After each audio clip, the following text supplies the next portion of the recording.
Anda mengenakan pakaian yang lebih cocok untuk cuaca musim panas pada hari ini? Ini bagus, Huzur. Cuacanya agak sejuk. Baiklah, sepertinya beberapa tempat tidak mengetahui tentang cuaca yang sejuk. जी अच्छा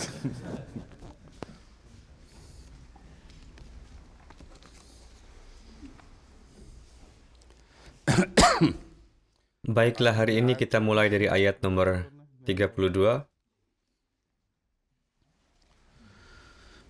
أعوذ بالله من الشيطان الرجيم بسم الله الرحمن الرحيم إن تجتنبوا كبائر ما تنهون عنه نكفر عنكم سيئاتكم وندخلكم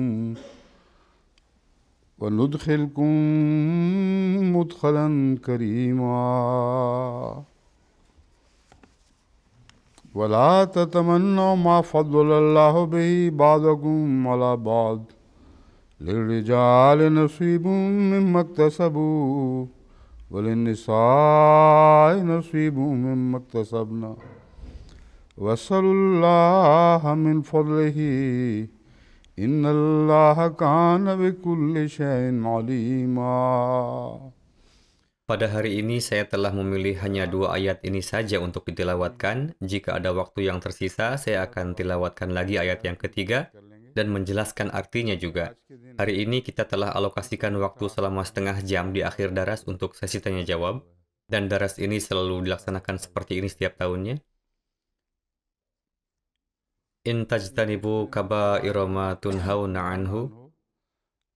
Jika kamu menjauhi dosa-dosa besar yang darinya kamu dilarang,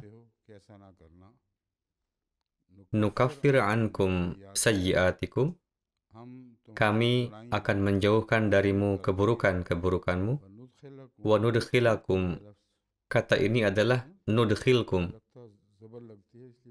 Terlihat seperti ada tanda zabar di sini, dan itulah sebabnya sebelumnya saya telah salah membacanya.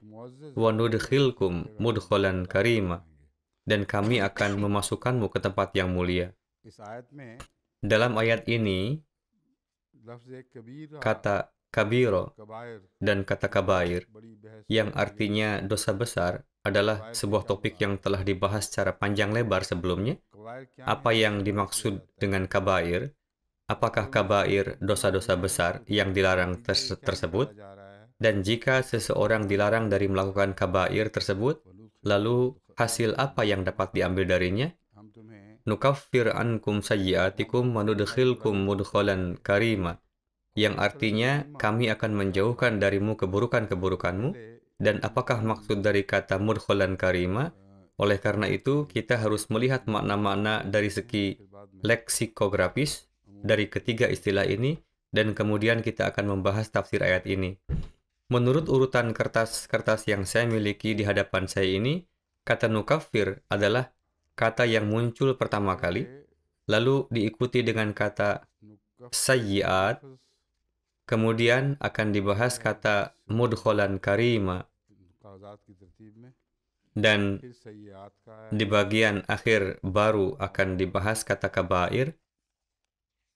Hal itu kemungkinan besar karena pembahasan tentang kabair ini cukup panjang sebagaimana seharusnya dimaknai oleh kata kabir itu sendiri. Pembahasan atau penjelasan terpanjang disebutkan mengacu pada kata kabair. Bagaimanapun juga saya akan menjelaskan kata-kata ini sesuai dengan urutan catatan yang ada di hadapan saya. Arti umum dari kata nukaffir yang digunakan sehari-hari adalah membuat sesuatu menjadi jauh atau terpisah. Menjauhkan sesuatu dari sesuatu yang lain sering dijelaskan dengan kata nukaffir. Kata takfir juga berasal dari akar kata yang sama. Begitu juga kata kufar berasal dari akar kata yang sama. Artinya ketika sesuatu itu ada, namun keberadaannya itu diingkari atau ditolak atau dianggap tidak ada. Jadi, salah satu makna konotasi dari kata nukaffir adalah membuat sesuatu menjadi jauh. Artinya, keburukan-keburukan memang ada. Namun ketika Allah Ta'ala menjauhkan keburukan tersebut, maka dengan seketika semua keburukan tersebut menjadi lenyap atau tidak ada. Sedangkan orang-orang pembohong, ketika mereka mengingkari hakikat kebenaran, sebenarnya mereka sedang melakukan takfir, akan tetapi takfir atau pengingkaran mereka tersebut tidak bisa memberikan pengaruh apapun pada hakikat-hakikat tersebut. Itu hanyalah pengingkaran yang tidak benar, tetapi apabila kata yang sama dikaitkan dengan wujud Allah Ta'ala, maka makna konotasi tidak benar atau adil akan terhapus secara sepenuhnya karena wujud yang hak atau maha besar tentu tidak dapat melakukan tindakan yang tidak benar atau tidak adil. Kafara syai'a satarahu. Terjemahan kata demi kata yang telah terdapat di dalam kitab Aqrabul Mawarid adalah menyembunyikan atau menyelubungi sesuatu. Jadi salah satu makna takfir adalah menyelubungi atau menyembunyikan kebenaran. Kafarallahu lahu dzamba.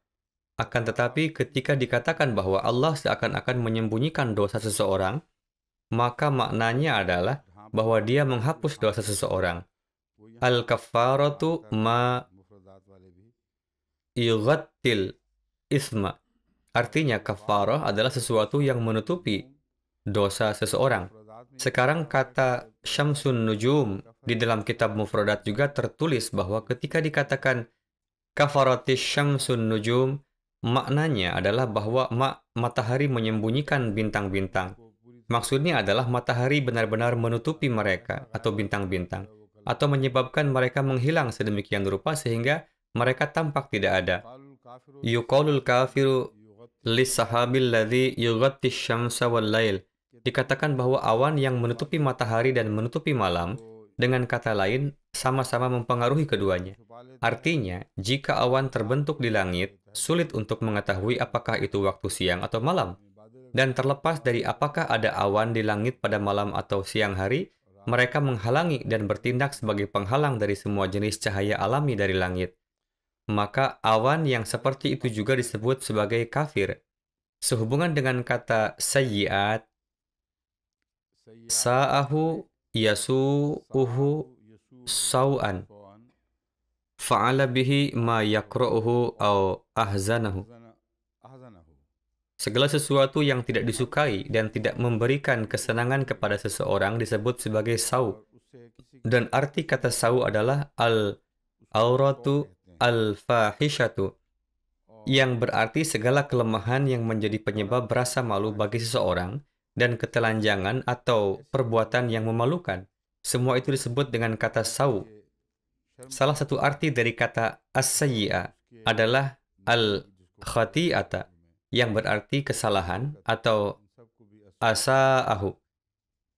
Jika digunakan sebagai kata kerja yang mengacu pada sesuatu, itu berarti seseorang telah membuat sesuatu menjadi kotor atau telah merusaknya.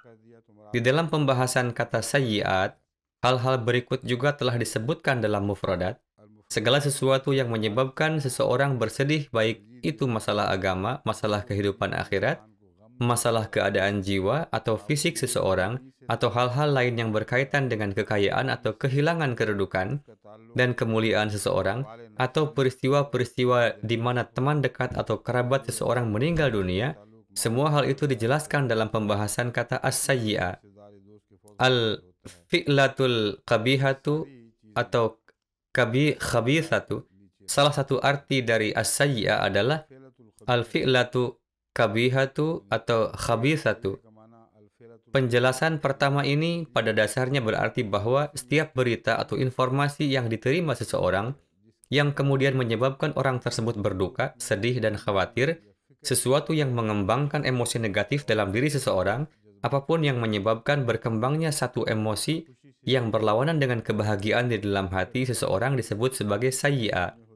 Namun ada satu hal di sini yang tidak disebutkan oleh para ahli bahasa dan para mufasir, yaitu bahwa definisi sayyi'ah bisa menjadi berbeda menurut perspektif setiap individu.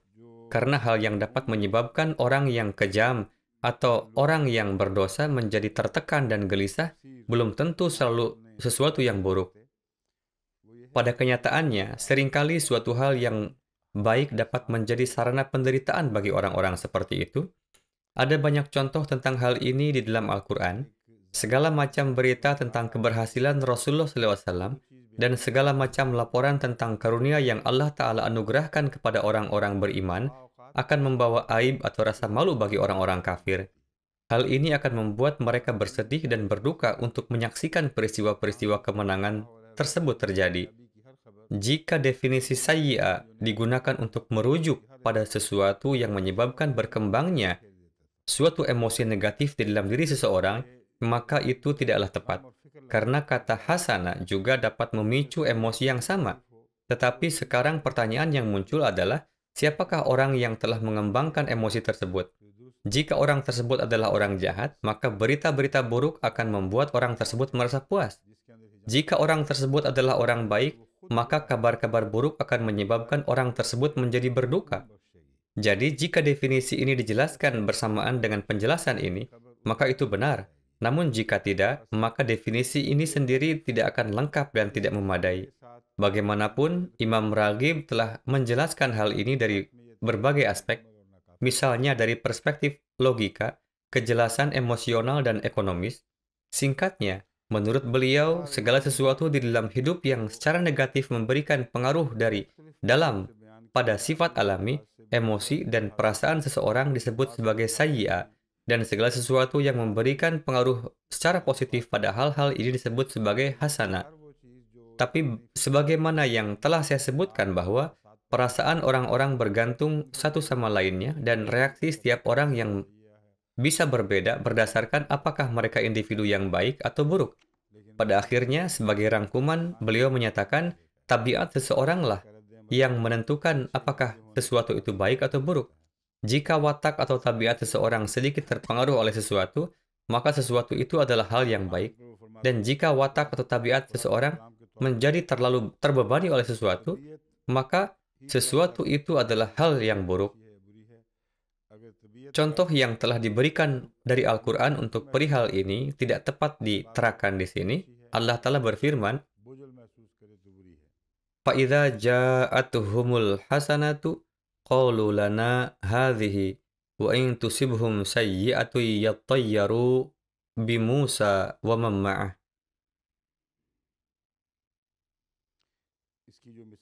فَإِذَا جَاءَتْهُمُ الْحَسَنَةُ, tetapi ketika datang kepada mereka kebaikan, mereka berkata, laha hadhihi, ini untuk kami, dan bahwa ini datang dari karena kami. Dan jika suatu keburukan atau kejahatan menimpa mereka, sayyi'atu yattayyaru bi Musa wa man ma'ah. Mereka menganggap nasib buruk tersebut berasal dari Musa dan orang-orang yang bersamanya. Mereka mengatakan bahwa ini disebabkan oleh nasib buruk Musa alaihissalam dan kami harus menghadapi kemalangan Musa alaihissalam tersebut. Jadi di sini, kata sayyi'ah merujuk kepada hal-hal yang berlangsung di mana tidak ada perbedaan antara baik dan buruk. Dalam kasus demikian, ini adalah hal yang umum. Pokok pembahasan di seseorang mengalami kerugian, baik orang tersebut seorang kafir maupun seorang mukmin, kedua orang tersebut akan memiliki emosi dan perasaan yang sama perihal kerugian atau kehilangan tersebut. Dengan demikian, tidak akan ada perbedaan definisi antara kata sayyi'ah dan hasanah. Perbedaan dalam definisi hasanah dan sayyi'ah hanya akan ada ketika seseorang melihat keadaan orang lain dari sudut pandangnya sendiri. Jika temannya seseorang telah menerima sesuatu yang baik dan orang itu senang karenanya, dan jika seseorang musuhnya telah menerima sesuatu yang buruk dan ia senang karenanya, di sini perasaan bahagia adalah sesuatu yang biasa. Namun, untuk sebuah peristiwa yang berlangsung pada teman seseorang atau musuh seseorang, ini adalah dua hal yang berbeda atau terpisah. Definisi dari kata sayyi'ah akan berubah berdasarkan keputusan-keputusan yang Anda buat bersama orang-orang yang berbeda dalam hubungan-hubungan yang berbeda. Hal yang mendasar dalam definisi kata sayyi'ah adalah kerugian sehari-hari yang mungkin dialami seseorang atau kejadian sehari-hari yang mungkin terjadi pada seseorang yang dapat menyebabkan penyakit, kecelakaan, dan hal-hal serupa, di mana tidak ada perbedaan antara baik dan buruk.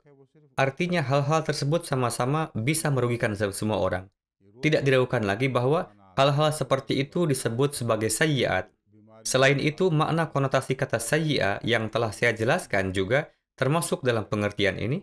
Mudkholan, kita sering mengatakan dalam kehidupan sehari-hari kita bahwa dia seseorang memasuki ruangan atau dia keluar dari ruangan itu. Jadi kata mudkholan mengacu pada tempat dari mana seseorang masuk atau merujuk pada masuk ke suatu tempat. Kata masuk adalah lawan kata dari kata meninggalkan atau keluar. Kata ini digunakan untuk menunjukkan tempat dan waktu. Seseorang dapat memasuki ruangan, baik dalam pengertian waktu tertentu atau pada suatu tempat tertentu. Kita bisa masuk ke dalam sebuah masjid, atau kita bisa memasuki suatu era atau zaman yang baru. Jadi, kata ini bisa digunakan untuk mengindikasikan keduanya, tempat dan waktu. Kata mudkhola adalah masdar mimi, atau kata benda infinitif yang dimulai dengan huruf Arab mim, sebagaimana Allah Ta'ala berfirman, "Wa qur rabbi adkhilni mudkhala sidq." Ini artinya adalah masuk. Wahai Tuhanku, masukkanlah hamba ke tempat masuk yang baik. Al-mudkhulu, al-idkhalu, wal maf'ulu fi min adkhalahu. Artinya, menyebabkan masuk adalah maf'ul atau bentuk objek dari kata adkhalahu. Wal muddakhalu shibhul ghari yudkhalu fi. Ketika kata muddakhal digunakan, kata itu mengacu pada tempat apapun di mana seseorang dapat bersembunyi seperti gua atau gunung. Tempat seperti itu disebut sebagai muddakhal, dan itu menunjukkan tempat di mana seseorang bisa masuk ke dalamnya seperti gua. Kata ini mengikuti wazan atau pola kata muftal. Kata kariman juga telah digunakan. Kata akramun nas mengacu pada seseorang yang paling bertakwa. Ini adalah istilah dalam Islam karena Allah Ta'ala berfirman, "Inna akramakum indallahi atqakum." Sesungguhnya orang yang paling mulia di antara kamu di sisi Allah adalah orang yang paling bertakwa di antara kamu. Jadi, kata akram dalam istilah Islami mengacu pada orang yang paling bertakwa. Segala sesuatu yang unggul dalam kehebatannya di bidangnya sendiri disebut dengan kata karam. Jika ada seorang dokter yang paling hebat di bidangnya, maka akan dikatakan bahwa ia adalah akram di bidangnya. Kata tersebut mengandung makna hormat dan keagungan. Kata apapun yang tidak menyebabkan seseorang merasa dipermalukan atau terhina, maka termasuk dalam lingkup kata karam. Dan apapun yang mempermalukan seseorang adalah kebalikan dari kata karam. Dengan demikian, kata karam tidak hanya mengandung makna pencapaian secara finansial atau karunia duniawi lainnya saja, melainkan di dalam kata ini juga mengandung makna konotasi self-respect atau rasa harga diri. Dan di dalam kata karim, makna penghormatan yang terdapat di dalamnya itu sangat tegas. Orang yang terhormat, makmur, mulia, dan murah hati. Semua sifat-sifat ini membuat seseorang menjadi karim. Ketika dikatakan karimu qaumin, kata karim mencakup nikmat-nikmat duniawi. Orang yang demikian adalah seorang pemimpin bangsa, dia amanah, dermawan, dan dia memiliki akhlak yang mulia. Dia tidak menuntut rasa hormat dari orang lain, melainkan dia dihormati dan diberi rasa hormat karena akhlaknya yang baik. Dengan demikian, setiap individu yang seperti itu akan disebut sebagai karimul qaum. Jika pupuk dalam jumlah yang banyak dimasukkan ke dalam tanah, maka sering sekali dikatakan karramahu, yang artinya dia menghormati dan memuliakan tanah tersebut. Dengan kata lain, tanah tersebut akan memanifestasikan perkembangannya dan akan menunjukkan keindahannya. Jadi, dalam hal ini, kata karim digunakan terhadap benda-benda duniawi juga. Sekarang kita akan membahas kata kabair. Dalam pembahasan kata kabair ini, beberapa ulama telah menunjukkan berbagai hadis, dan mereka berusaha untuk membedakan antara dosa besar atau berat dan dosa kecil atau ringan. Terdapat dua kelompok orang, sebagian ada yang mengatakan bahwa setiap dosa adalah dosa besar dan bahwa dosa kecil atau ringan tidak ada artinya sama sekali. Mereka mengatakan bahwa ketidaktaatan kepada Allah Ta'ala itu sendiri adalah dosa besar. Jadi, baik yang dilanggar itu hal kecil maupun besar, maka itu termasuk dosa besar. Berdasarkan pendapat ini, mereka mencoba membuktikan bahwa setiap dosa adalah dosa besar. Mereka juga menampilkan berbagai hadis, misalnya riwayat dari hadis Ikrimah radhiyallahu anhu atau riwayat lain oleh Hadrat Ibnu Abbas radhiyallahu anhu dan sebagainya. Dari riwayat-riwayat tersebut, mereka mencoba menarik kesimpulan bahwa tidak hanya terdapat 7 dosa besar saja, melainkan ada 700 dosa besar. Jika dibuat sebuah daftar dari semua hal yang Al-Quran telah nyatakan terlarang, atau hal-hal yang Al-Quran nyatakan sebagai perbuatan yang tidak disukai, maka menurut beberapa ulama, angkanya larangan tersebut bisa mencapai 700. Jadi, mereka mengatakan bahwa angka 7 hanya tersebut menunjukkan beberapa dosa besar, tetapi pada kenyataannya semua 700 hal larangan yang telah disebutkan tersebut adalah dosa-dosa besar. Ulama lainnya dengan tegas membantah pendapat ini, dan mereka mengatakan bahwa kalian belum bisa memahami maksud sebenarnya dari hal ini. Mereka juga menampilkan argumen pendukung dari Al-Quran dan hadis, dan mengatakan bahwa kabair atau dosa besar dan saghair atau dosa kecil adalah dua hal yang terpisah. Sekarang saya akan menampilkan beberapa contoh penjelasan yang telah diberikan oleh beberapa ulama tersebut. Untuk memulainya, terdapat sebuah hadis dari Tirmizi yang menyatakan bahwa Hadrat Abu Bakar radhiyallahu anhu, ini bukan Hadrat Abu Bakar, melainkan Hadrat Abu Bakar radhiyallahu anhu, ini adalah orang lain. Hadrat Abu Bakar radhiyallahu anhu meriwayatkan bahwa Rasulullah Shallallahu Alaihi Wasallam bersabda, "Maukah aku beritahukan kepada kalian tentang beberapa dosa besar?" Para sahabat menjawab, "Wahai Rasulullah, tentu saja." Dari Nabi Suci Shallallahu Alaihi Wasallam kemudian bersabda, "Menyekutukan Allah dan durhaka kepada orang tua." Pada saat itu beliau sedang bersandar pada sebuah bantal. Lalu Rasulullah menegakkan tubuhnya dan duduk seraya bersabda, memberi kesaksian palsu.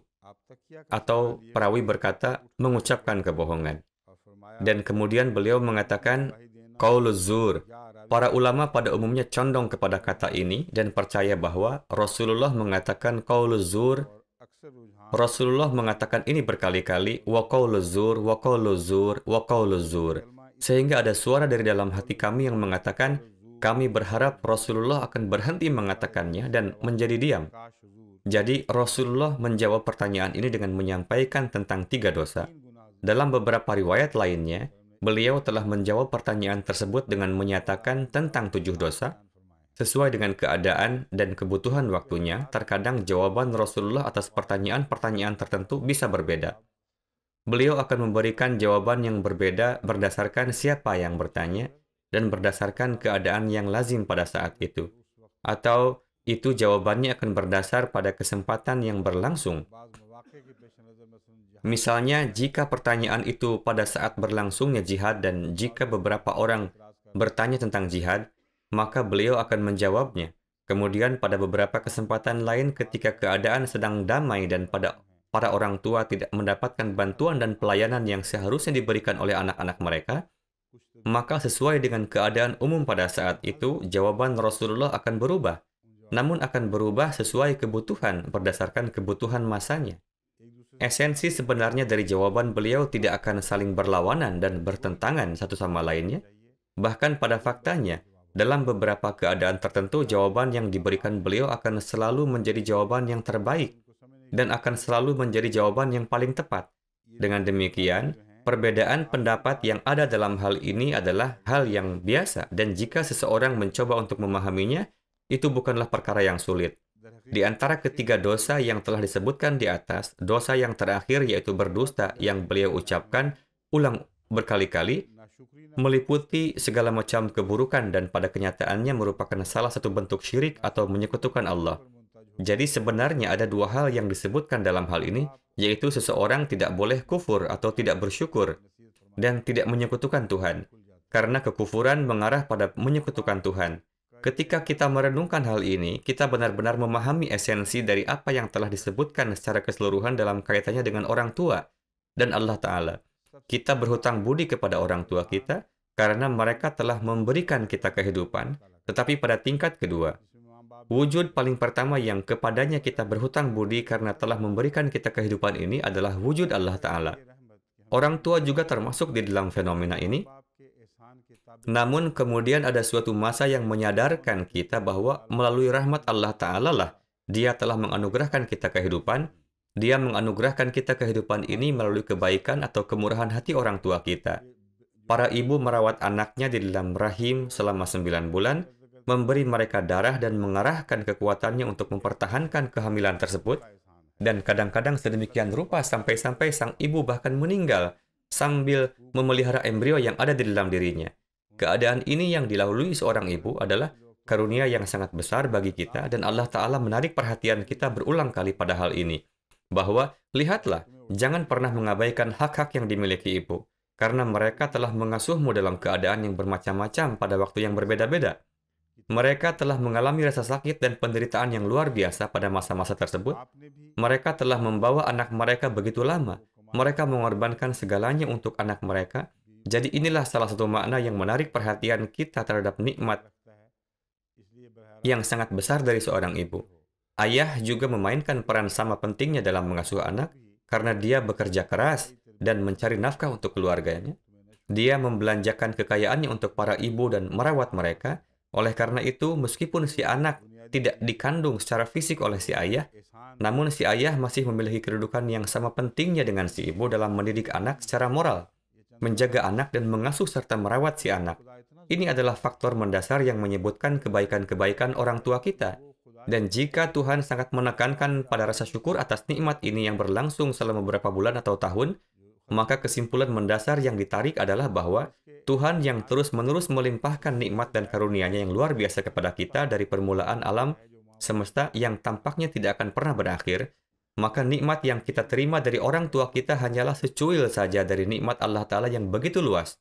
Jadi, di sini subjek yang disorot bukanlah mengenai kesetaraannya, namun maksudnya adalah bahwa seseorang yang tidak tahu malu dan kurang ajar serta tidak mampu bersikap adil sepenuhnya dalam menunjukkan rasa syukur pada kebaikan atas dirinya dalam lingkup yang terbatas ini, bagaimana bisa orang yang demikian menjadi cukup layak untuk condong kepada nikmat-nikmat Allah Ta'ala yang tersebar begitu luas?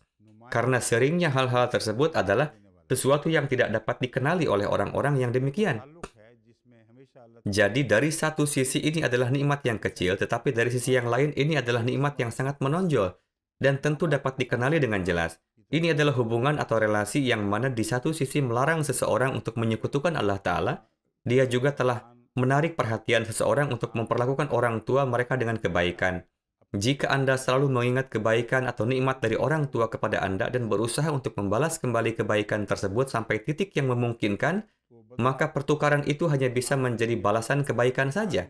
Sebab itulah Allah Ta'ala berfirman, "Wabil walidaini ihsana." Faktanya adalah bahwa tidak ada cara untuk membalas ihsan atau kebaikan seseorang. Kata ihsan mengacu pada tindakan kasih sayang yang dilakukan seseorang demi membantu orang lain tanpa ada alasan apapun. Dan ini dengan sendirinya adalah sesuatu yang abadi. Jika Anda menghargai seseorang atas kerja kerasnya, Anda bisa memberikan ganjaran atas kerja kerasnya. Tapi bagaimana Anda bisa membalas ihsan atau kebaikan? Demikian Allah Ta'ala berfirman, "Bal jazaul ihsani illal ihsan." Hadiah kebaikan tidak lain adalah kebaikan. Dengan demikian, ganjaran milik orang lain akan memiliki maknanya tersendiri dan begitu juga milik Anda. Tapi di sini perhatian kita telah ditarik tentang sikap atau cara perilaku. Jadi, jika Anda tidak menyekutukan Allah, maka Anda akan selamat dari kabair atau dosa besar. Jika Anda tidak kufur atau ingkar atas nikmat yang diberikan kepada Anda, maka Anda akan diselamatkan dari kabair. Dan sebenarnya, tidak mempersekutukan Allah Ta'ala memiliki keterkaitan dengan kata ihsan, karena nikmat Allah Ta'ala begitu besar. Sehingga jika seseorang mengabaikannya dan kemudian malah mengaitkannya dengan orang lain, misalnya jika muhsin atau orang yang melakukan kebaikan adalah orang lain, tetapi seseorang malah berterima kasih kepada orang lainnya lagi atas kebaikan tersebut, maka kekufuran nikmat akan apalagi yang bisa lebih besar daripada itu. Jadi, di sini makna mempersekutukan Allah dan kufur atas nikmat yang telah diberikan kepada seseorang telah tercakup secara bersamaan. Kata zur mengacu pada kedustaan atau kebohongan. Apapun yang tidak benar atau bertentangan dengan kebenaran adalah zur. Jadi, di sini sebenarnya hanya ada satu titik pusat yang telah disebutkan oleh Rasulullah yang merupakan akar dari setiap dosa besar. Jika ada orang yang kufur atau ingkar atas kebaikan dan kekufuran, itu mengarah pada syirik secara terang-terangan dalam hubungannya dengan Allah Ta'ala. Jika seseorang kufur atas kebaikan atau nikmat dari orang tuanya, dan jika ia memiliki kebiasaan berbohong, ini semua sebenarnya adalah tiga nama yang berbeda dari penyakit yang sama, dan semua dosa besar berasal dari hal-hal ini. Jika Anda mengingat pembahasan ini, maka Anda akan memahami makna dari nasihat Rasulullah SAW tersebut, dan oleh karena itu beliau menganggap tidak perlu untuk mengatakan apapun setelah itu. Karena beliau mengucapkan wa qauluz zur, wa qauluz zur, wa qauluz zur, yang berarti waspadalah, lindungilah dirimu dari dusta, lindungilah dirimu dari dusta. Beliau membuktikan bahwa pada kenyataannya, kepalsuan adalah akar dari setiap keburukan. Kebenaran adalah layaknya jiwa dari setiap kebajikan, dan kedustaan atau kebohongan adalah akar dari setiap keburukan atau kejahatan. Ada hadis lain dari Rasulullah SAW di mana seseorang bertanya, Qala sa'altu aw su'ila Rasulullah. Sang perawi hadis meriwayatkan. Hadis ini dikutip dari kitab Sahih Bukhari, kitab Tafsir. Hadrat Abdullah adalah orang yang meriwayatkan hadis ini. Beliau meriwayatkan bahwa saya atau seseorang telah bertanya di hadapanku. Setelah ini, beliau meriwayatkan, Ayyu dzambi indallahi akbar. Ditanyakan, dosa apakah yang paling besar di pandangan Allah Ta'ala? Qala, anta ja'ala lillahi niddaw wa huwa khalaqaka. Artinya, kalian menentukan sekutu bagi Allah padahal Dia adalah Esa yang telah menciptakan kalian. Jadi inilah hubungan yang telah saya jelaskan sebelumnya kepada kalian mengenai hubungan terhadap orang tua dan penciptaan. Dan inilah jugalah yang dengan tepat telah dijelaskan oleh Rasulullah secara tegas. Qultu summa ayyu. Lalu saya bertanya, apa selanjutnya? Pertama dikatakan, ya su'ila. Dan seolah-olah perawi tidak ingat apakah dia yang mengajukan pertanyaan pertama ataukah orang lain yang bertanya. Namun ketika jawaban pertanyaan pertama sudah didapat, barulah saya dalam hal ini perawi melanjutkan diskusi dan mengajukan pertanyaan lanjutan. Summa ayyu. Lalu saya bertanya, lalu dosa apa paling besar setelah itu? Summa antaktulu waladaka khosyatan ayyata'ama ma'ak. Artinya, kamu membunuh putramu atau membunuh anak-anakmu karena takut mereka akan duduk dan makan bersamamu. Ini mencakup pembahasan yang sama dengan yang disebutkan dalam Al-Quran, yaitu min khosyata imlak. Sekarang saya telah sebutkan bahwa sesuai dengan keadaan dan kebutuhan waktu tertentu, Rasulullah telah memberikan jawaban yang berbeda-beda dalam menjawab pertanyaan yang sama, di mana ini menunjukkan pada beberapa orang yang akan mengajukan pertanyaan semacam ini pada masa itu, termasuk orang-orang yang akan melakukan coitus interruptus, disebabkan rasa takut memiliki anak lebih banyak lagi. Artinya, mereka akan melakukan program keluarga berencana disebabkan ketakutan bahwa jika kita memiliki lebih banyak anak, maka bagaimana kita akan memberi makan mereka? Mereka akan melakukan perencanaan keluarga ini sedemikian rupa, sehingga sebuah embrio tidak akan pernah berkembang. Dengan kata lain, cairan pria atau sperma tidak akan pernah mencapai sel telur milik wanita. Perbuatan ini adalah sesuatu yang lazim pada masa Rasulullah, dan banyak sahabat melakukan ini. Jadi, sangat mungkin sekali bahwa ini sedang menyinggung topik tersebut, karena Al-Quran dengan begitu jelas telah menyebutkan hal ini, dan karena Rasulullah juga telah bersabda untuk tidak membunuh anak-anak kalian disebabkan rasa takut bahwa mereka akan duduk dan makan bersama kalian. Dan meminimalisir jumlah dari anak-anak kalian juga adalah dosa besar. Sekarang, pertanyaan yang muncul adalah bahwa ini adalah jawaban yang diberikan berdasarkan keadaan dan kebutuhan pada masa itu. Tetapi mengapa ini disebut sebagai dosa besar? Karena dalam beberapa kasus, hal ini diperbolehkan. Misalnya, jika nyawa seorang ibu berada dalam bahaya, maka janin ibu tersebut perlu dikorbankan demi kehidupan si ibu sesuai dengan anjuran dokter agar janin itu dikeluarkan. Dan setiap hukum yang ada di dunia mendukung dan menerima bahwa hal ini diperbolehkan. Sesuatu yang kepentingannya lebih kecil atau kurang pada umumnya dikorbankan untuk sesuatu yang kepentingannya lebih besar. Jadi, mengorbankan janin daripada kehidupan atau nyawa ibu bukanlah sebuah dosa. Akan tetapi, melakukan hal ini karena takut jangan sampai kebutuhan si anak akan menjadi beban, atau jangan sampai si anak malah menjadi sarana yang menambah kemiskinan kita, maka Al-Quran dengan sangat keras telah melarang hal ini. Di sini makna dari kabira adalah bahwa perbuatan ini layaknya penistaan terhadap ciptaan Allah Ta'ala, dan karena itu dalam hal ini, pokok bahasan yang didiskusikan adalah tentang penciptaan. Rasulullah bersabda, "Wa huwa khalaqaka," yang berarti bahwa Allah telah menciptakan engkau. Namun jika engkau masih menyekutukannya, maka ini adalah dosa besar. Wujud yang telah menciptakan Anda, apakah dia tidak bijaksana atau apakah dia hanya secara acak atau tiba-tiba menciptakan sesuatu tanpa memikirkannya terlebih dulu? Inilah pertanyaan yang muncul. Jika dia adalah Tuhan yang maha bijaksana, maka tidak mungkin beberapa manifestasinya bertentangan dengan manifestasinya yang lain. Sekarang, salah satu manifestasi ciptaan adalah sistem yang dengannya kehidupan terus eksis. Artinya, sistem reproduksi yang umum pada hewan dan manusia, melalui sistem itu, kehidupan menjadi terlindungi dan ditingkatkan dengan menciptakan keturunan-keturunan selanjutnya. Lalu ada sistem kedua, dan itu adalah sistem ketentuan. Lalu ada sistem kedua, dan itu adalah sistem perbekalan. Sistem perbekalan ini dibuat agar tersedia dengan cara-cara tertentu, dan sistem ini berkembang dengan cara-cara tertentu juga. Jika sang pencipta sedemikian rupa menciptakan sistem penciptaan untuk menggantikan sistem persediaan atau perbekalan, maka akan ada banyak sekali contoh-contoh yang bermunculan di mana hanya disebabkan oleh perbedaan ini saja membuat ciptaannya akan menjadi korban dari kelaparan dan mereka akan menghadapi penderitaan karena kelaparan dan kemarau secara berkali-kali karena sistem penciptaan dan sistem persediaan tidak seimbang satu sama lainnya. Sehubungan dengan hal inilah, Allah Ta'ala telah berfirman bahwa kalian tidak boleh melakukan perencanaan keluarga yang disebabkan oleh kekhawatiran apabila tidak tersedia perbekalan yang cukup jika kalian memiliki anak lagi. Jika kalian melakukan perencanaan keluarga atau keluarga berencana, karena alasan ini, maka itu adalah penghinaan bagi Allah Ta'ala dan penghinaan bagi sifat khaliqiyatnya atau kekuatan penciptaannya. Jadi, karena Rasulullah secara tiba-tiba berbeda dari satu titik dan tampaknya menyampaikan sesuatu yang sepenuhnya berbeda, ingatlah kedua hal ini bukanlah tidak memiliki hubungan sama sekali antara satu sama lain, melainkan keduanya membawa makna konotasi khaliqiyat, dan begitupun sedang menjelaskan filosofi yang ini juga.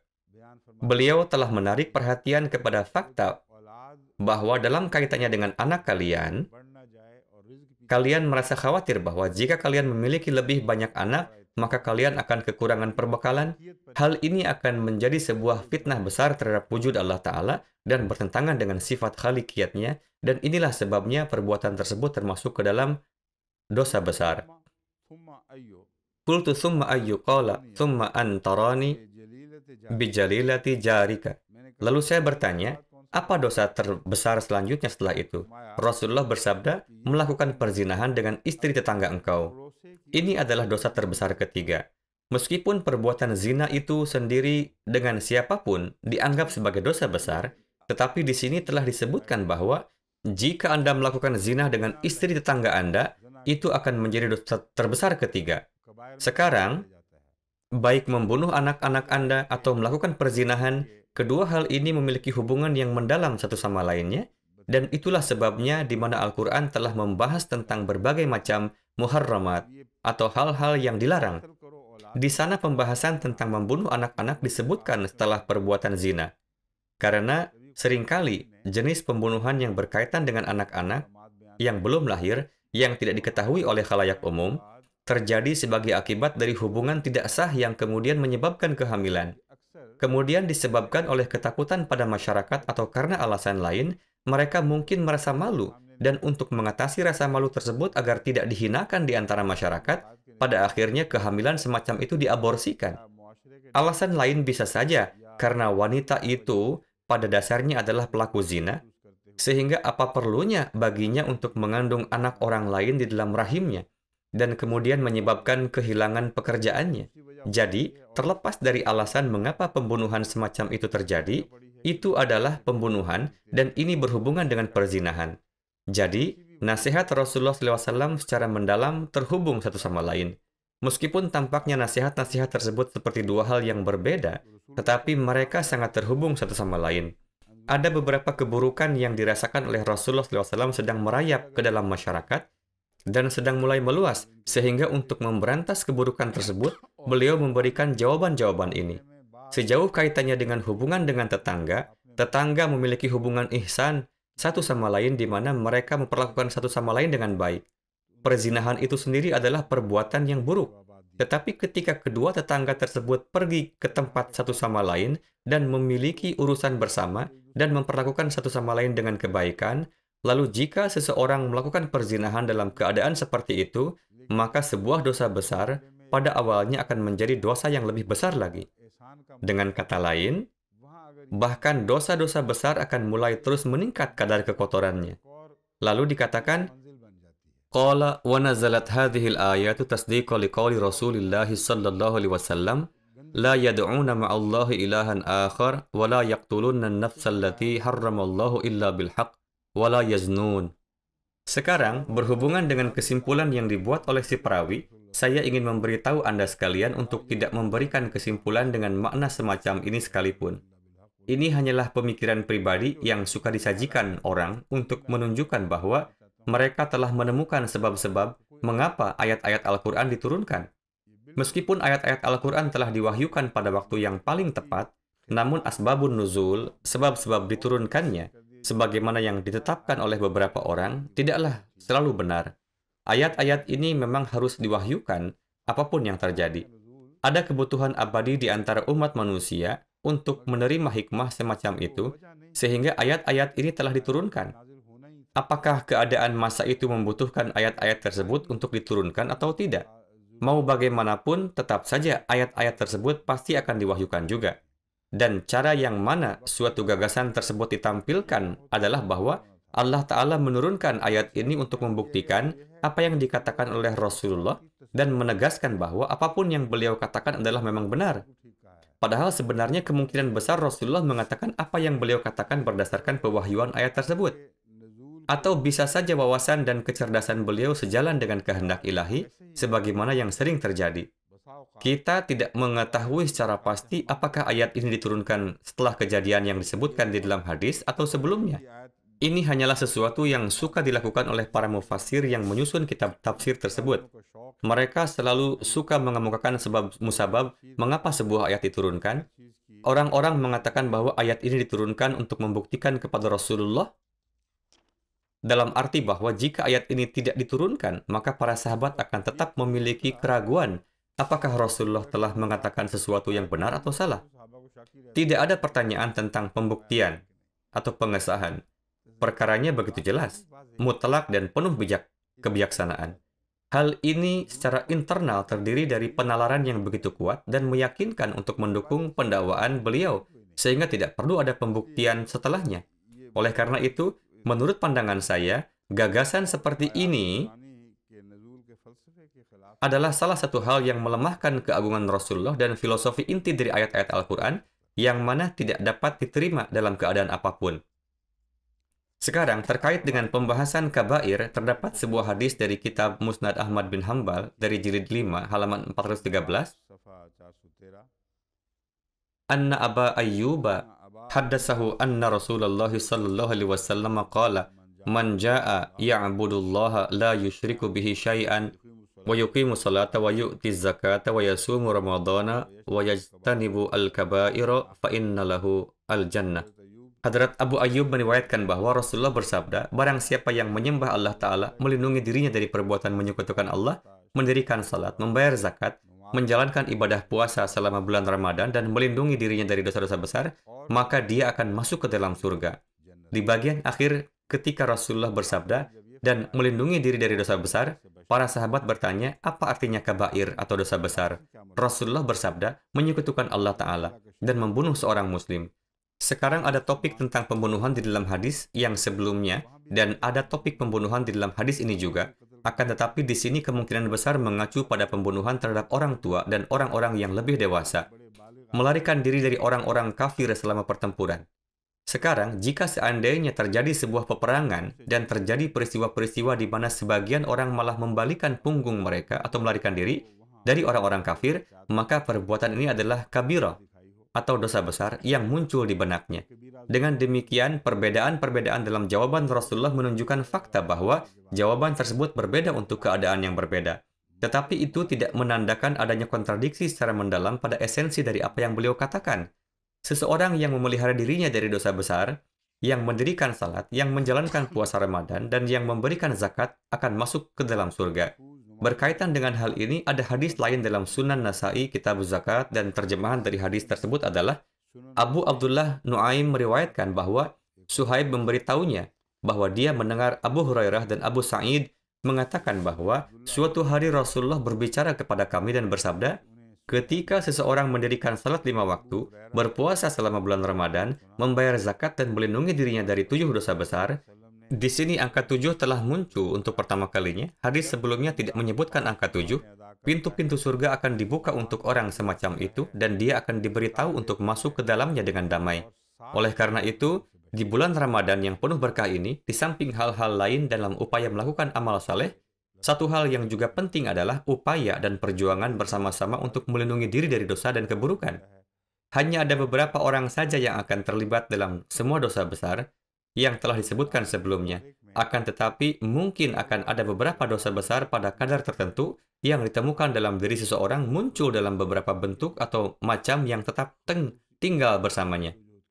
Dosa besar tersebut mungkin tidak ditemukan secara keseluruhan di dalam diri seseorang, melainkan bisa saja ditemukan di dalam diri seseorang dalam kadar yang kecil. Kadang-kadang bahkan orang-orang saleh bisa terlibat dalam hal ini dan dapat berubah menjadi seperti penyakit ringan. Tetapi lambat laun dapat menjadi masalah yang lebih besar. Jadi ini adalah bulan di mana kita perlu memperhatikan semua hal ini, karena Rasulullah SAW telah bersabda bahwa selama bulan ini pintu-pintu neraka ditutup dan pintu-pintu surga dibuka.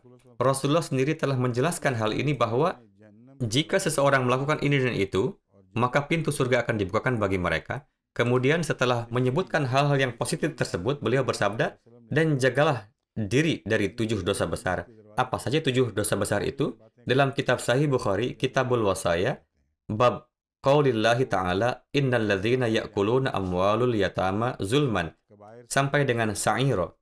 Diriwayatkan oleh Hadrat Abu Hurairah bahwa Rasulullah bersabda, lindungilah dirimu dari 7 hal berbahaya. Lalu ditanya, apakah ke-7 hal tersebut? Rasulullah bersabda, menyekutukan Allah, sihir, membunuh seseorang secara tidak sah, mengambil riba atau bunga, memakan harta anak yatim, melarikan diri dari orang-orang kafir selama masa perang, dan melemparkan tuduhan terhadap wanita yang suci, polos, dan beriman. Sekarang, di sini Anda dapat melihat bahwa daftar perbuatan-perbuatan buruk tersebut telah berubah. Dalam hadis sebelumnya, hal-hal lain disebutkan sebagai dosa besar, tetapi sekarang, dalam hadis ini, hal-hal lain lagi telah disebutkan sebagai dosa besar. Hal ini menunjukkan bahwa makna kata kabir atau dosa besar dapat diterapkan sesuai dengan keadaan dan kebutuhan zaman. Dalam beberapa keadaan, perbuatan tertentu dapat dianggap sebagai dosa besar. Sedangkan dalam keadaan lain, perbuatan lainnya dapat dianggap sebagai dosa besar. Sekarang, kata jadu atau sihir yang telah digunakan di sini, sebenarnya salah satu arti kata sihir adalah dusta. Sebuah benda khayalan yang jauh dari kebenaran.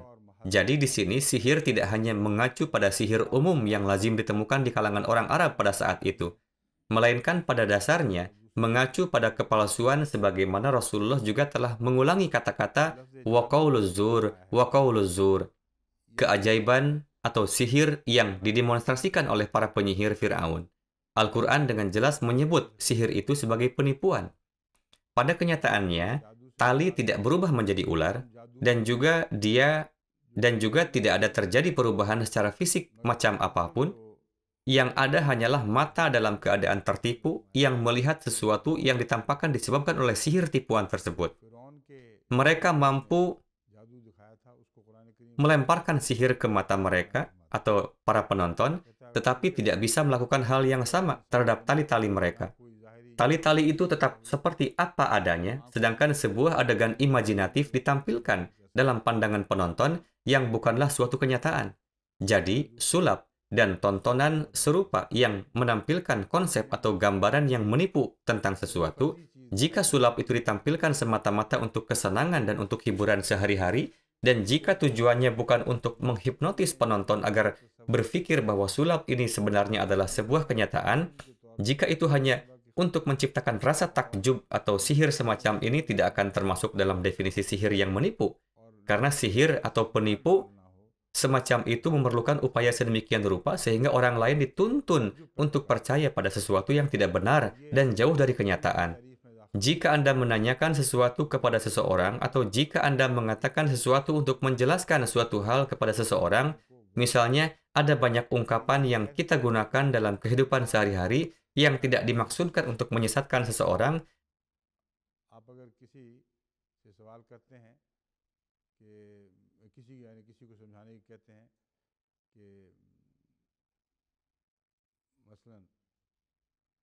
कई मुहावरे हैं जिनमें हम रोज़मर्रा ऐसी बात कर देते हैं जिनका ताल्लुक वाक़ईतन मिसलीड करने से नहीं होता। Apakah ada yang tahu contoh seperti itu? Huzur, contohnya saya mengatakan ini sedang turun salju. Ini sia-sia dan dusta.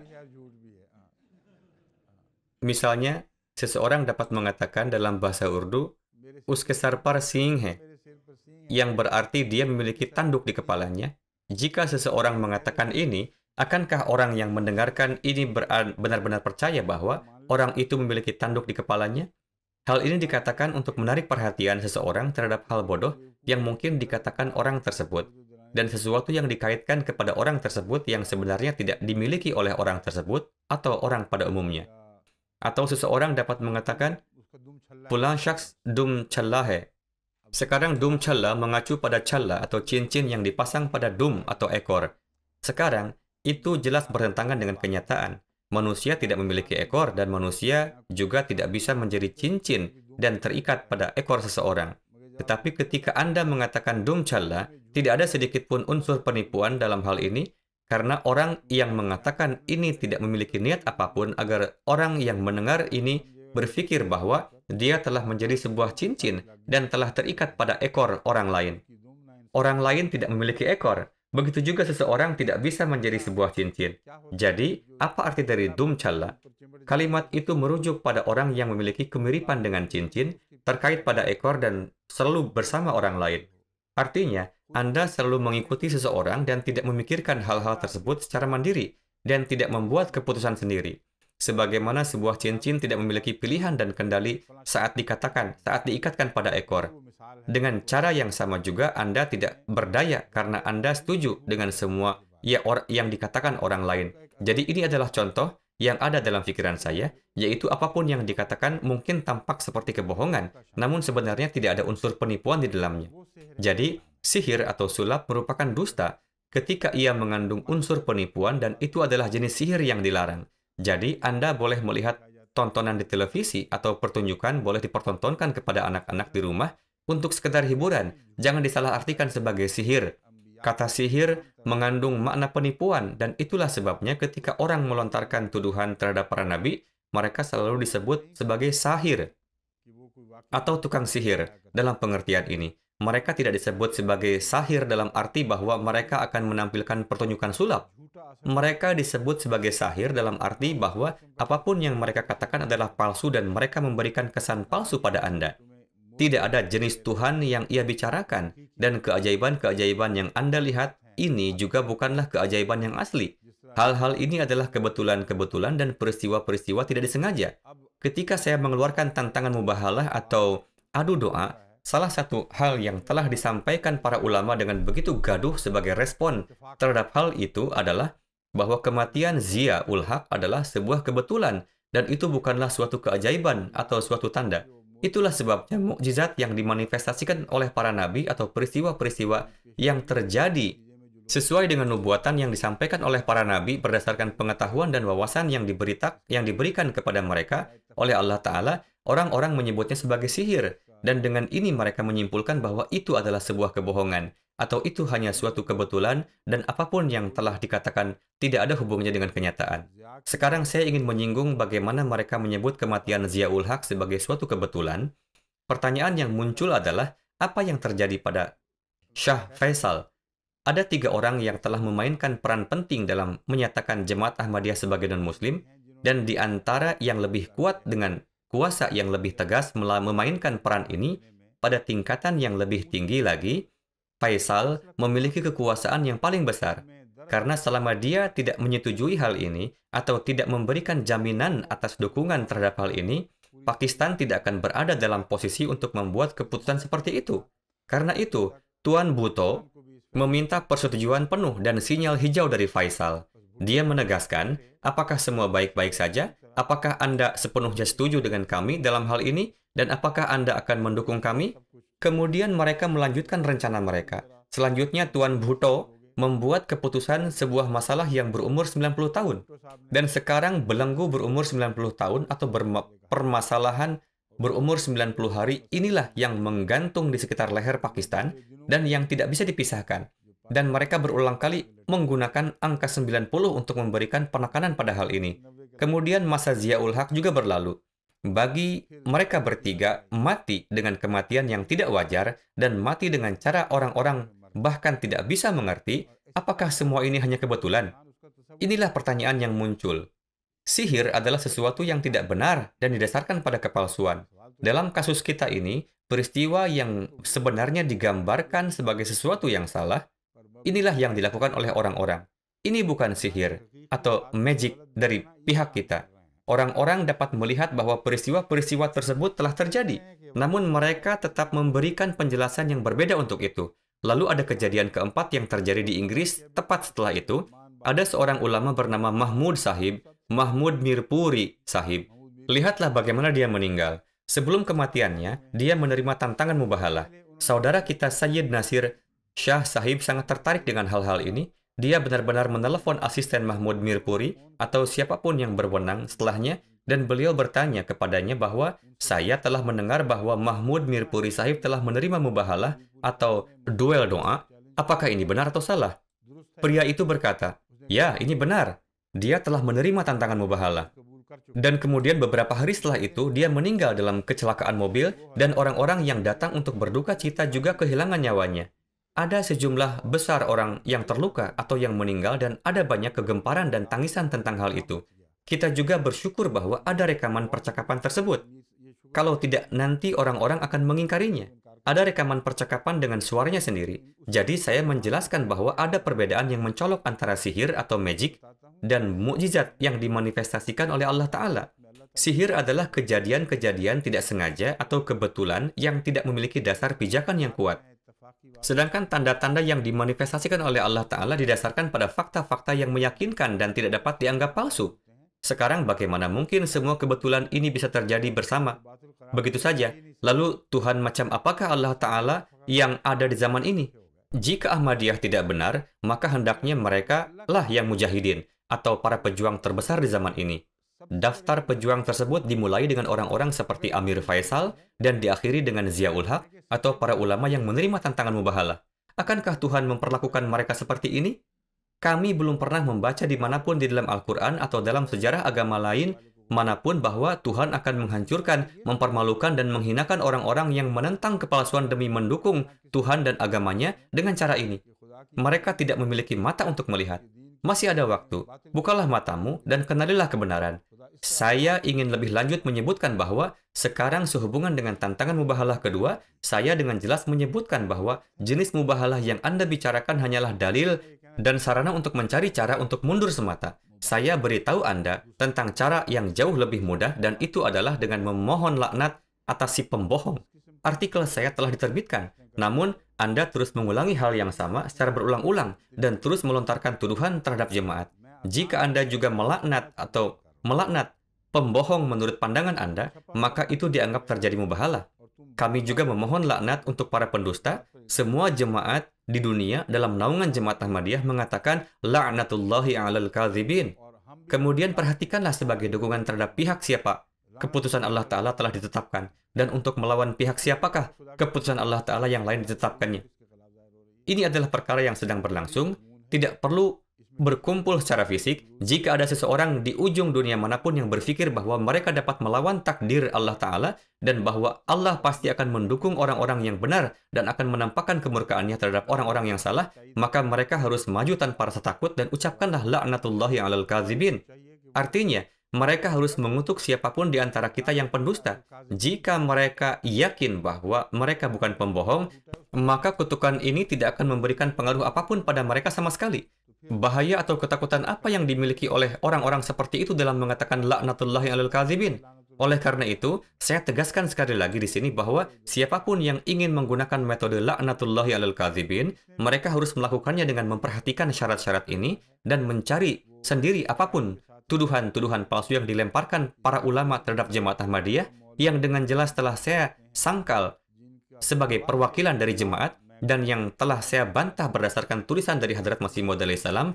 Ulangilah tuduhan-tuduhan tersebut dan kemudian ucapkan la'natullahi 'alal kadzibin di dalam hati Anda. Dan jika ada orang yang ingin mengajukan kasus mereka sebagai tanda, maka mereka harus menulis kepada kami juga bahwa kami adalah orang-orang yang telah menerima tantangan mubahalah Anda dan semua hal yang Anda katakan adalah salah. Kami menyatakan bahwa hal ini adalah benar.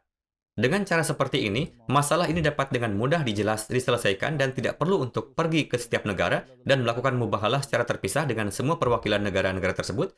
Daras ini akan berlanjut besok. Sekarang apakah sudah waktunya untuk sesi tanya-jawab?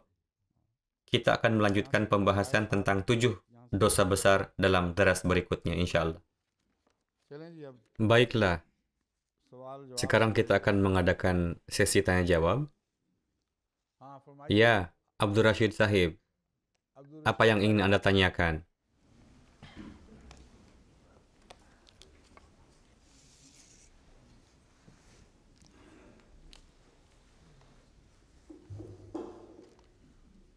Huzur, Assalamualaikum. Waalaikumsalam warahmatullah. Huzur telah menjawab 2 pertanyaan, namun meski demikian saya ingin meminta Huzur jika berkenan untuk menjelaskan secara lebih lanjut lagi. Baik, pertanyaan yang mana? Surah kedua sampai surah kelima dari kitab suci Al-Quran, termasuk surah An-Nisa? Baik. Semua surah-surah ini telah diwahyukan di Mekah. Jadi apa hikmah di balik penempatan surah-surah tersebut pada bagian awal kitab suci Al-Quran? Apakah surah An-Nisa diturunkan di Mekah? Madinah, Huzur. Iya, Madinah, benar.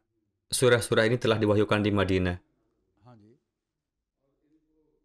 Saya telah menjelaskan topik ini berkali-kali sebelumnya. Tidak hanya sekali, dalam bahasa apa lagi saya harus menjelaskannya. Huzur, maksud saya, apakah ini sebuah kebetulan atau apa? Surah kedua sampai kelima diwahyukan di Madinah. Saya juga telah mengatakan ini dengan jelas bahwa ini bukanlah suatu kebetulan. Saya juga telah mengulangi topik ini pada daras hari ini. Turunnya wahyu dari surah-surah ini adalah berdasarkan keadaan dan kebutuhan zaman saat itu. Namun urutan dan tatanannya adalah sesuatu yang permanen. Ketika kebutuhan perkara penyusunan Al-Quran dalam urutan yang permanen tersebut meningkat, maka malaikat Jibril alaihissalam berkali-kali datang kepada Rasulullah dan menginformasikan kepada Rasulullah bahwa inilah yang akan menjadi susunan atau urutan permanen dari Al-Quran. Urutan turunnya ayat-ayat Al-Quran didasarkan pada keadaan dan kebutuhan zamannya. Sedangkan surah-surah atau ayat-ayat yang terdapat dalam susunan permanen Al-Quran yang berlaku untuk berbagai peristiwa dan kebutuhan hingga hari kiamat adalah urutan yang berbeda. Dengan demikian, mengingat urutan permanen Al-Quran, tanggal diturunkannya suatu surah tidak akan diperhitungkan. Sesungguhnya hikmah yang Allah Ta'ala telah tetapkan agar susunan tertentu ini sebagaimana adanya, sejalan dengan hikmah bahwa surah-surah ini disusun dalam bentuk buku. Bukti atas fakta bahwa susunan ini sebenarnya bukanlah suatu kebetulan, dan ini semata-mata telah terjadi demikian berdasarkan pada hikmah sejati dari Allah Ta'ala adalah Ketika Anda membaca surah-surah ini, Anda bisa memahami bahwa hubungan yang terus berlangsung dari kata alif, lam, mim sampai ke bagian paling akhir dari Al-Quran. Ada hubungan antara ayat-ayat tersebut. Ada keterkaitan dalam setiap pokok bahasan ayat-ayat tersebut. Bahkan ketika Anda melihat ayat-ayat berikutnya, hubungan itu terus berlanjut hingga ayat-ayat berikutnya. Ada hubungan antara setiap surah. Jadi bagaimana bisa ini disebut sebagai kebetulan? Ini adalah sesuatu yang telah saya coba jelaskan berkali-kali. Ya Huzur Jazakallah. Melanjutkan dari pertanyaan ini, pertanyaan kedua saya adalah bahwa di dalam surah An-Nisa ayat 29, ayat yang Huzur bahas pada daras minggu lalu, di dalam ayat ini Allah Ta'ala berfirman, manusia diciptakan dalam keadaan lemah. Lalu apakah hikmah dan rahasia di balik Allah Ta'ala memberikan kepada umat manusia suatu syariat atau hukum yang sempurna? Al-Quran sebagai syariat yang sempurna disebutkan di dalam surah Al-Ahzab yang merupakan surah ke-33. Ini jelas menunjukkan bahwa jika seseorang ingin agar manusia menjadi sempurna, jika manusia itu lemah, maka hal itu hanya mungkin dicapai melalui petunjuk dari Allah Ta'ala. Jika tidak, manusia tidak memiliki kemampuan untuk mencapai tingkat kesempurnaan atas kemauannya sendiri. Karena kelemahan manusia yang meliputi kelemahan mental, intelektual, dan sensual, seseorang pasti akan mahrum atau luput dari tujuan lebih tinggi yang telah diciptakan untuk dicapai jika dibiarkan sendiri. Oleh karena itu, kesempurnaan sifat manusia bergantung pada petunjuk sempurna dari Allah Ta'ala. Jika bimbingan sempurna itu diberikan, barulah seseorang dapat mencapai ketinggian luhur yang sebenarnya tertanam dalam sifat alaminya, tetapi tidak dapat tumbuh karena kelemahan-kelemahannya. Jadi, meskipun diciptakan dalam keadaan lemah, manusia tetap memiliki kemampuan untuk mencapai tingkat kesempurnaan tersebut. Seseorang tidak dapat mencapai tingkat kesempurnaan itu dengan sendirinya. Namun jika mereka dibimbing oleh wujud sempurna dan jika dia memberikan kemampuan pada mereka untuk mencapai tingkat kesempurnaan itu, barulah itu mungkin tercapai. Inilah arti sebenarnya dari ini. Tidak ada kontradiksi dalam hal ini. Hikmah dan metode perjalanan dari keadaan rendah ke keadaan tinggi telah disebutkan, kan? Jazakallah Huzur. Ya, Anda Tuan Sardar, Anda biasanya duduk di sini. Kenapa Anda duduk di sana pada hari ini? Huzur, saya terlambat. Oke, baik.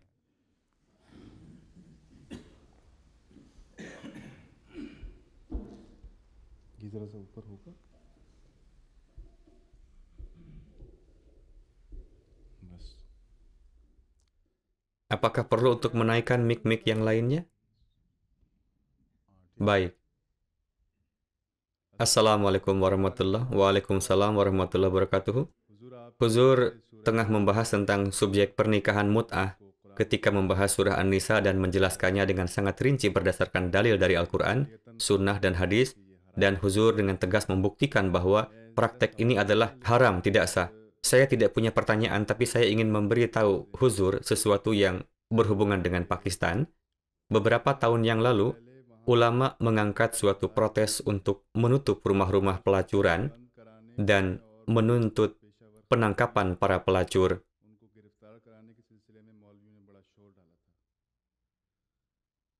Ringkasnya, beberapa wanita telah ditangkap, dan setelah penangkapan tersebut dilakukan, orang-orang yang melakukan penangkapan dan orang-orang yang mengajukan protes tersebut digiring pada situasi yang sulit, karena pekerjaan dari para petugas polisi yang telah melakukan penangkapan menjadi dipertaruhkan.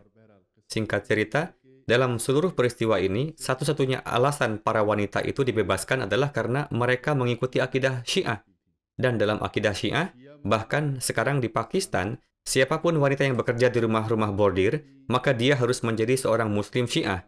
Menurut undang-undang terkait Syiah yang diterapkan di Pakistan, para petugas polisi harus membebaskan wanita-wanita yang ditangkap di bawah aturan yang terkait dengan mut'ah. Kenapa polisi harus membebaskan mereka? Apa tujuan yang pertama-tama mereka lakukan di sana? Apakah mereka sendiri pergi ke sana untuk melakukan mut'ah? Atau apakah mereka pergi ke sana untuk menangkap para wanita itu? Apakah ada ulama yang ditunjuk di sana yang secara resmi membacakan nikah mereka? Tidak, Huzur, tidak ada ulama yang ditunjuk untuk itu. Apakah para mucikari di sana telah belajar cara untuk memimpin sebuah pernikahan? Hazur, tidak ada yang bisa saya katakan mengenai hal ini. Terlepas dari bagaimanapun pokok mut'ahnya, satu syarat dalam mut'ah yang perlu adalah bahwa nikah haruslah dipimpin oleh ulama. Apakah kontraknya untuk 1 jam, atau untuk 1 hari, atau bahkan untuk jangka waktu yang lebih lama, ini adalah sesuatu yang disetujui oleh semua orang yang percaya kepada akidah mut'ah. Mereka mengatakan bahwa perlu untuk memimpin pernikahan. Oleh karena itu, hanya dengan menjadi seorang Syiah saja tidaklah cukup. Para pelacur yang menjual kehormatannya hanya bisa menyelamatkan diri mereka sendiri melalui hukum Syiah tersebut, jika ada ulama yang hadir untuk memimpin pernikahan mereka. Iya, huzur, itu tidak ada hubungannya dengan rumah bordil. Itu adalah kehidupan pribadi mereka sendiri. Apa maksud Anda? Saya berbicara mengenai hukum di Pakistan. Iya, huzur, ada sebuah undang-undang di Pakistan yang karenanya kepolisian tidak bisa menangkap para pelacur seperti itu. Berkenaan dengan para wanita yang melakukan pekerjaan seperti itu, teman saya yang jurnalis dan juga polisi telah memberitahukan saya bahwa mereka tidak bisa menangkap para wanita itu karena mut'ah adalah praktek yang legal di dalam agama mereka. Itulah saya katakan bahwa apa yang mereka katakan itu adalah salah. Apa yang mereka katakan adalah salah karena jika kata mut'ah diterapkan kepada tindakan mereka, maka mut'ah tersebut harus diterapkan berdasarkan definisi mut'ah yang sebenarnya. Mut'ah bukan berarti bahwa siapa saja yang ingin boleh datang dan memberikan sejumlah uang kepada seorang wanita untuk memenuhi keinginan hawa nafsunya. Ini sama sekali bukan arti dari mut'ah. Meskipun secara praktis hal inilah yang mungkin terjadi, tetapi ini bukanlah definisi mut'ah. Menurut definisi mut'ah yang sebenarnya, suatu pernikahan itu haruslah dipimpin oleh ulama atau penghulu. Kontrak itu bisa berlaku untuk 1 jam, 15 menit, 1 bulan, atau bahkan lebih. Tetapi perlu untuk menetapkan waktu atau durasi kontrak yang tetap. Pada saat nikah berlangsung, durasi pernikahan akan ditentukan. Anda dapat melakukan apapun yang Anda inginkan dalam kerangka waktu yang ditentukan tersebut. Tetapi setelah itu kedua belah pihak menempuh jalannya masing-masing, kemudian syarat itu juga diatur dalam kontrak bahwa apapun yang terjadi selama jangka waktu ini, Anda tidak akan dimintai pertanggungjawaban. Jadi, jika seorang anak lahir akibat pernikahan mut'ah tersebut, maka laki-laki tersebut tidak bertanggung jawab untuk membayar tunjangan anak. Berapapun uang yang telah disepakati dalam kontrak harus dibayar, dan jika nominal tersebut sudah dibayarkan, maka keduanya akan kembali bebas. Jika kondisi ini tidak terpenuhi, maka mereka hanya membuat alasan untuk menutup mata saja. Pada kenyataannya mereka tahu bahwa ini adalah perzinahan, bahkan dari sudut pandang agama Syiah. Huzur, tetapi ada hal lain yang ingin saya katakan. Bila mana hal-hal seperti ini terjadi, mereka menyebutnya sebagai pernikahan.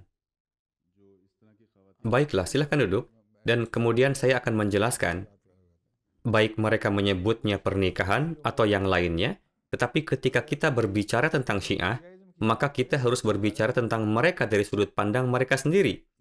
Ini adalah perkara yang sudah ditetapkan bahwa dalam konsep Syiah mengenai mut'ah, diperlukan lamaran secara resmi dan persetujuan untuk perkawinan dan pernikahan tersebut. Dan agar itu bisa terjadi, perlu ada seorang ustadz atau ulama yang bisa melakukannya. Itulah mengapa saya mengatakan bahwa jika mereka akan membuat rumah-rumah bordir di sana, maka mereka juga harus menunjuk ulama di sana dan mereka harus secara resmi memimpin pernikahan orang ketika mereka datang. Kontrak harus disepakati dan kemudian setelah kontrak berakhir, wanita itu secara otomatis akan bebas lagi. Tanpa mengikuti cara ini adalah suatu kesalahan untuk mengatakan bahwa praktek ini diperbolehkan. Saya mengatakan ini dari sudut pandang hukum Pakistan. Ini tidak diperbolehkan dalam keadaan apapun, tetapi saya berbicara dari perspektif hukum Pakistan. Para pejabat terkemuka pemerintah Pakistan tidak mengetahui hal ini, atau mereka mengetahuinya tetapi menutup mata terhadap hal ini. Tetapi mayoritas orang yang memasuki rumah-rumah bordir tersebut adalah orang-orang Sunni. Jadi jika pernikahan seperti itu terjadi, bagaimana mereka bisa selamat? Karena menurut Syiah, pernikahan dengan seorang Muslim Sunni tidak diperbolehkan. Ada fatwa yang jelas dalam hal ini. Di antara fatwa-fatwa kaum Syiah, salah satunya adalah jika seorang wanita Syiah menikah dengan laki-laki Sunni, maka perkawinan itu haram dan bahkan tidak dianggap sebagai perkawinan. Kemudian mereka mengatakan hal-hal yang berbeda mengenai akan jadi apa anak-anak mereka jika mereka punya. Jadi, sekarang bagaimana dengan mereka? Mengapa orang-orang Sunni tersebut tidak dihukum karena mereka bahkan tidak diizinkan untuk menikahi seorang wanita Syiah karena mereka adalah Sunni? Jadi ini semua adalah bohong. Apapun yang terjadi di Pakistan semuanya didasarkan pada kepalsuan. Mereka hanya melihat satu kebenaran saja dan itu adalah bahwa para Ahmadi itu palsu, tidak benar. Cuma itu saja. Mereka telah menerima setiap hal palsu lainnya sambil mengatakan amanna wa saddaqna. Masyarakat telah menjadi terpedaya. Politik mereka telah tipu daya. Perdagangan dan bisnis mereka telah menjadi tipu daya. Selalu ada penipuan di dalam semua hal yang mereka lakukan. Para ulama telah menyebabkan mereka menjadi gila. Mereka telah membutakan akal sehat mereka dan mereka tidak memiliki akal apapun. Semua yang mereka khawatirkan adalah jangan sampai ada orang yang menjadi Ahmadi. Karena jika itu terjadi, maka mereka akan kehilangan segalanya.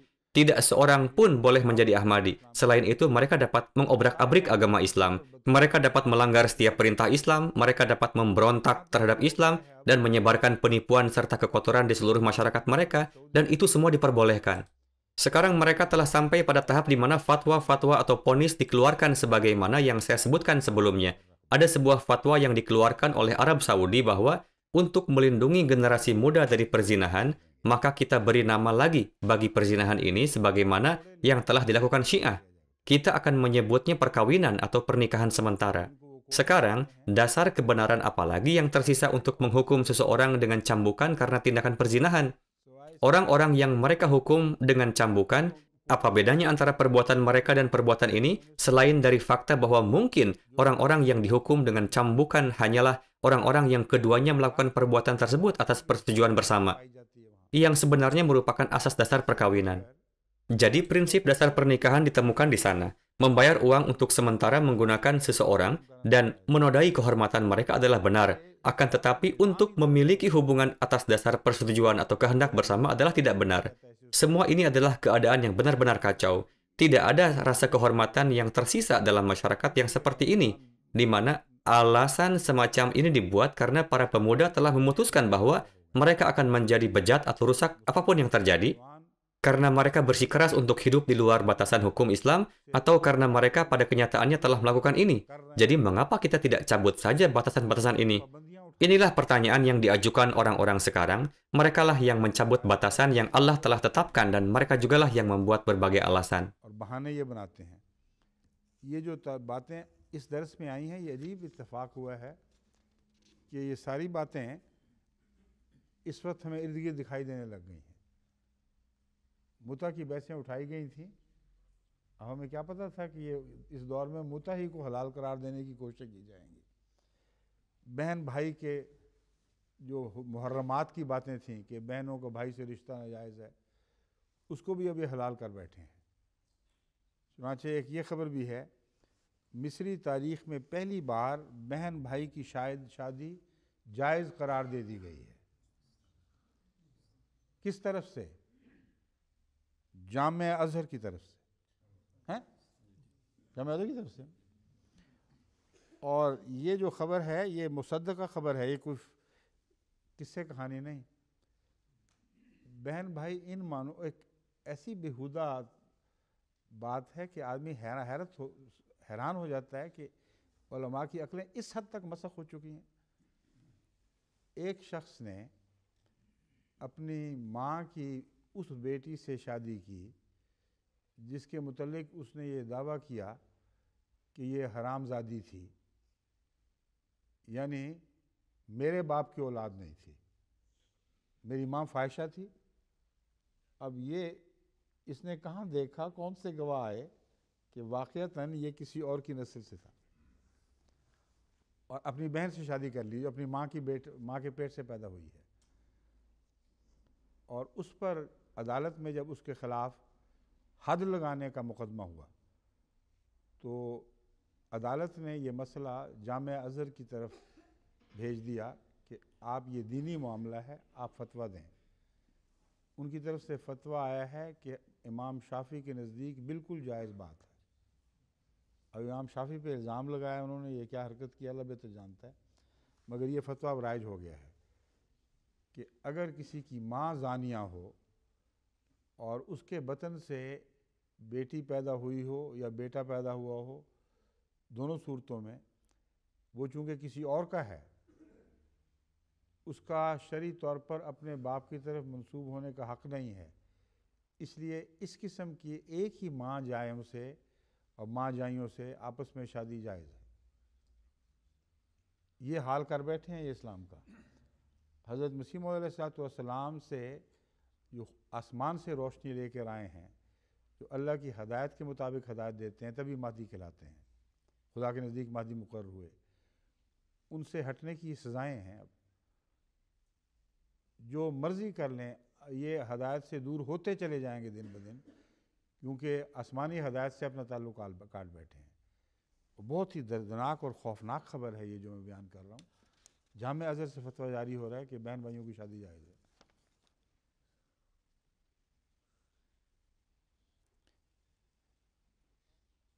अल अज़हर का फतवा है, बाकायदा शाया हुआ है काहिरा से। Ada pertanyaan lain? इनका पहले वालेकुम रहमतुल्लाह। Huzur, telah terjadi ledakan bom di Lahore beberapa hari yang lalu, dan ada beberapa ulama terkemuka yang meninggal dan ada juga yang terluka. Beberapa hari yang lalu atau kemarin lusa? Peristiwanya terjadi kemarin. Bisakah kita menganggap kehancuran mereka sebagai salah satu rangkaian dari tantangan mubahalah? Menurut hemat saya, saat ini bukan waktunya untuk membuat komentar apapun tentang ini. Cara yang telah saya tampilkan, menurut hemat saya, apakah para maulwi mengatakan laknatullah atau tidak? Gema doa yang telah dipanjatkan oleh Jemaat Ahmadiyah secara internasional, yakni laknatullah alal kadzibin, bahwa kita semua muak dan lelah dengan tuduhan-tuduhan palsu yang dilontarkan oleh orang-orang yang kurang ajar ini. Sekarang engkau putuskanlah ya Allah. Saya mengamalkan cara ini sesuai petunjuk sunnah Hadrat Masih Maud alaihissalam. Hadrat Masih Maud alaihissalam memberikan tantangan mubahalah, dan para penentang beliau selalu membuat segala macam alasan dan dalih untuk mengingkari tanda-tanda, meskipun mereka telah menyaksikan pemenuhan tanda-tanda tersebut di depan mata mereka sendiri. Kemudian hal terakhir yang Hadrat Masih Maud alaihissalam katakan adalah, baiklah, sekarang aku akan memohonkan laknat Tuhan atas kalian. Kalian juga boleh memohonkan laknat Tuhan atas diriku. Dan kita akan melihat untuk pihak siapa takdir Allah akan diwujudkan. Jadi terlepas dari apakah mereka memohon laknat Allah atau tidak, jika mereka tidak menahan diri dari kelancangan mereka, saya jamin bahwa sekarang laknat universal oleh Jemaat Muslim Ahmadiyah pasti akan menimpa mereka. Dengan demikian, tidak perlu menyebut ledakan bom tersebut sebagai bukti terpenuhnya tantangan mubahalah. Saya yakin bahwa ini tidaklah tepat. Apa yang perlu disampaikan adalah orang-orang dusta yang tetap bersiteguh pada kepalsuan mereka, yang tidak belajar dari nasihat serta peringatan yang diberikan kepada mereka. Bahkan saya telah menunjukkan bermacam-macam contoh mengenai hal ini di hadapan Anda sekalian, yang membuktikan bahwa semua hal ini bukanlah suatu kebetulan semata, melainkan ini adalah bentuk laknat dari Allah. Saya katakan ini berkenaan dengan orang-orang yang menolak tanda-tanda ilahi ini, bahwa saat ini selama bulan Ramadan dan sesuai dengan kalimat laknatullah alal kadzibin, seluruh jemaat bersama hendaknya memanjatkan doa-doa ini untuk mereka. Sehingga alih-alih para penentang ini menjadi sarana bagi orang lain sampai menghadapi ujian-ujian, dan daripada para penentang ini menjadi sarana yang menyesatkan masyarakat umum dari jalan yang benar, semoga mereka sendiri menjadi sebuah tanda atas laknat ilahi, sehingga orang-orang yang berpikir sederhana bisa terbebas dari genggaman fatwa, takfir, dan kedustaan mereka, sehingga khalayak umum bisa selamat dari penipuan dan kekeliruan yang orang-orang ini sedang sebarkan, dan semoga negara ini bisa selamat dari keburukan dan kesengsaraan mereka. Jadi tujuan dari melaknat atau mendoakan mereka bukanlah agar seluruh bangsa harus dihukum karena hal ini. Tujuannya adalah agar hukuman yang dijatuhkan kepada mereka, hukuman tersebut hanya bisa dicabut ketika para pendosa utama di antara mereka dan orang-orang yang dengan sengaja berbuat zalim agar menjadi tanda atas kemurkaan ilahi. Ketika sejumlah besar orang-orang seperti itu menjadi tanda bagi kemurkaan Tuhan, maka orang-orang akan bertanya, apa yang telah terjadi? Dengan demikian, terlepas dari apakah mereka menerima tantangan mubahalah atau tidak, kita sekarang memasuki zaman di mana saya percaya bahwa permohonan dan doa akhir yang sungguh-sungguh dari Jemaat Muslim Ahmadiyah pasti akan diterima, dan waktunya akan tiba ketika dunia akan kembali dipaksa untuk menerima bahwa Allah yang Maha Kuasa mendukung kami dan melawan mereka. Apakah Anda paham? Jazakallah huzur. Silakan lanjutkan dengan pertanyaan Anda.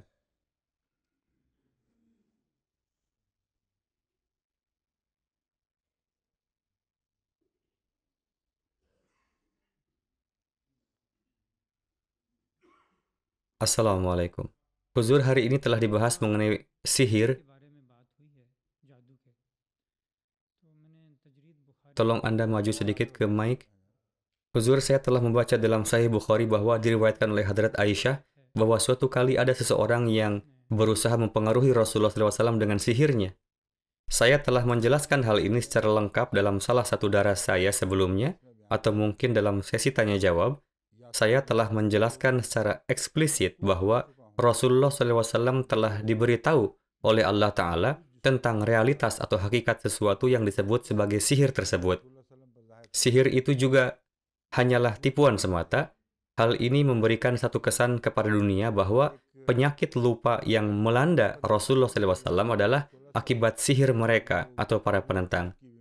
Sebenarnya itu adalah beberapa efek negatif dari racun yang diberikan kepada Rasulullah SAW yang muncul bersama dengan faktor-faktor seperti usianya. Jadi Allah Ta'ala tidak hanya memberitahukan kepada beliau tentang realitas sihir bahwa ini hanyalah sesuatu yang palsu atau lago, dan perbuatan sihir ini apa hubungannya dengan sifat alami manusia yang melupakan sesuatu? Rasulullah SAW ditunjukkan tempat di mana mereka telah melakukan sihir mereka. Ini adalah hakikat atau realitanya, dan tidak ada yang lebih dari itu. Orang-orang yang percaya pada sihir dan tidak percaya bahwa ini adalah tipuan semata, bahkan mereka percaya sihir itu benar, berarti mereka membuat kesimpulan yang salah dari hadis ini. Dalam pandangan saya, dalam keadaan apapun, tidaklah dibenarkan untuk mencoba membuktikan bahwa Rasulullah SAW berada di bawah pengaruh sihir seseorang yang gemar menghasut, pembohong, atau penipu. Menurut saya, ini bertentangan dengan keagungan Rasulullah SAW dan tidak dapat diterima dengan cara apapun.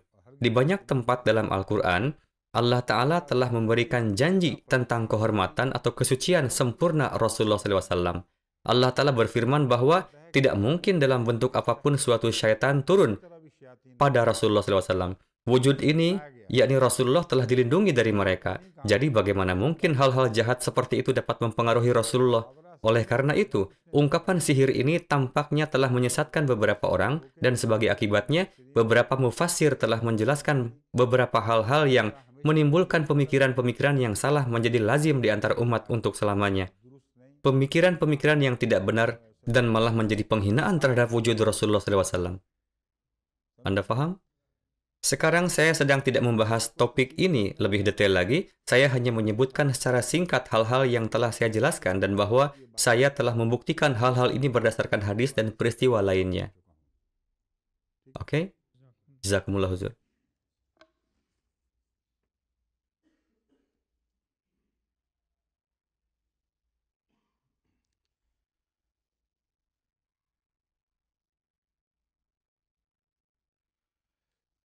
Kita menerima pertanyaan dari pihak lajnah.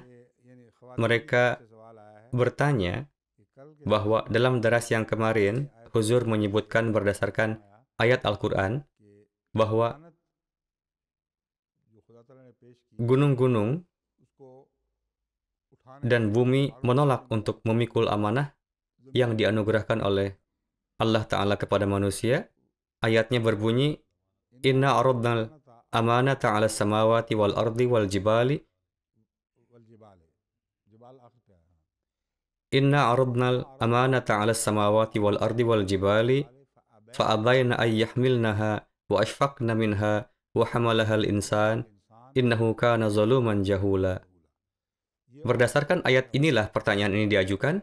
Pertanyaannya adalah bagaimana atau mengapa gunung menolak untuk menanggung amanah tersebut?